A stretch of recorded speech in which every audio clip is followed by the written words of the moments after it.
Welcome back to the Texas music scene. Over the last year, we've celebrated the musical heritage of San Marcos, Texas. This time we go further into the culture and legacy celebrated in San Marcos. From Terri Hendrix's Own Your Own Universe events to the Center for Texas Music History at Texas State University and everything in between, you really get a sense of why this music community is a shining jewel in Texas music.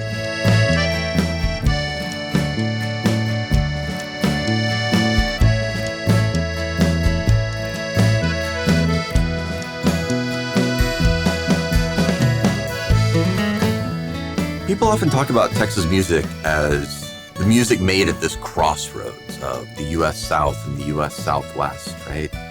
And San Marcos, if anything, is at the crossroads of those crossroads that most people are going to think first about an Austin or a San Antonio. But because San Marcos is kind of that in-between space, that it's also on kind of the edges and the further shore of the hill country, all of these different sort of musical styles, these artists, these influences come and find a home here where they can really stretch, right? If Austin and San Antonio are those big center stages, this is where artists can come to kind of find themselves and develop their voices.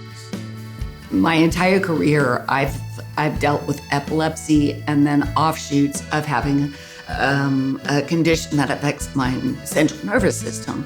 And you might can hear it, it's in my voice too. I can mask it when I play a show, but to me, I wanted a nonprofit that would encourage other people that have disabilities to use art to be a conduit towards wellness. Basing out of San Marcos has probably been the smartest thing I've ever done. That sense of community is what really gave the Own Your Own Universe nonprofit wings, because that city really got behind it. Whereas in Austin, that's just a really big city and it's harder to be heard and harder to be seen. This area, I think it's a little easier to both develop and find your voice. There's a sense of just freedom here in this area. And the art seems to run just like the river does. And the artists that come here are kind of like kinds and like minds. That market, you know, you're going to know if you're going to make it or not pretty quick. Those the fans, you know, they're either going to, if you've got what it takes, they're going to, you know, get behind you and stand behind you. San Marcos is a music community, and the live music scene, you know, can be a lot of fun down there, and it's a great place for these artists to come, and artists that are starting up. I can't tell you how many I've seen at Cheatham Street or some of those places that I was able to see for the first time, you know, as a college student.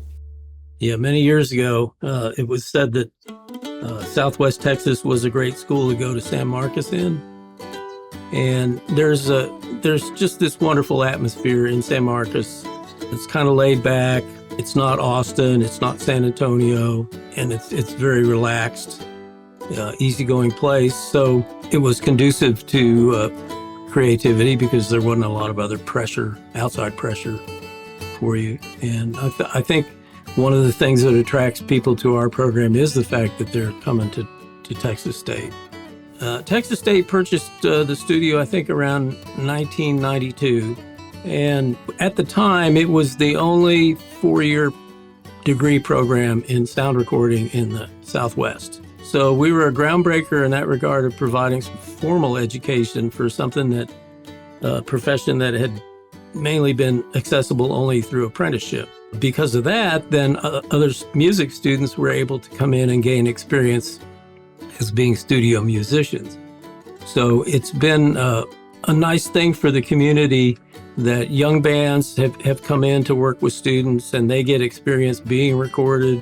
The students get experience recording, and they kind of grow with each other. Some have formed partnerships.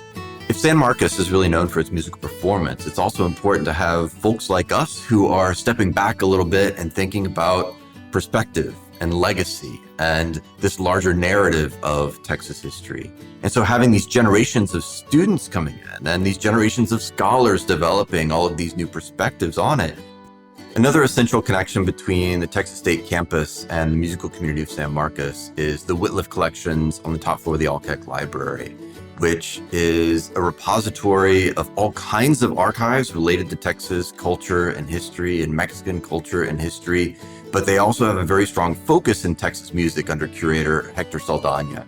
So there's an exhibition space that exhibits the different kinds of sheet music and photographs and statuary and instruments and show clothes and all kinds of things that they have back in the archives that scholars can use to study, but they also share these things with the wider public and community through campus events, just like the Center for Texas Music History does.